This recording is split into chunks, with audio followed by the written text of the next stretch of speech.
तर मित्रांनो, आरटी संदर्भात सगळ्यात मोठी बातमी ती आहे। आरटी संदर्भात जे राज्य सरकारने अधिसूचना जारी केलेली होती ती अधिसूचना अनकॉन्स्टिट्यूशनल आहे, म्हणजे गैरसंवैधानिक आहे असं आज मुंबई उच्च न्यायालयाने जाहीर केलेलं आहे।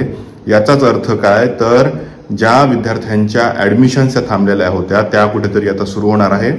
येत्या 1 ते 2 दिवसांमध्ये हे ऍडमिशन्स जे आहे ते सुरू होतील। लॉटरी जाहीर होईल आणि त्यानंतर ऍडमिशन्स जे आहे विद्यार्थ्यांच्या सुरू होतील। पण आत्ताची घडीची सगळ्यात मोठी बातमी म्हणजे की आरटी संदर्भातल्या ज्या ऍडमिशन्स थांबलेल्या होता, कोर्टाचा कुठेतरी निर्णय यायचा बाकी होता, तो निर्णयात सर्वात मोठा निर्णय झालेला आहे। आणि जे राज्य सरकारने अधिसूचना जारी केलेली होती ती गैरसंवैधानिक आहे, असंवैधानिक आहे असं आता माननीय मुंबई उच्च न्यायालयाने म्हटलेलं आहे। आणि सगळ्यात मोठी बातमी आरटी संदर्भातली सध्याची आहे। या सगळ्या संदर्भात अजून अपडेट्स आपल्याला या चॅनलच्या माध्यमातून मिळत राहतील, त्यामुळे या व्हिडिओला जास्तीत जास्त लाईक आणि शेअर करायला विसरू नका। धन्यवाद।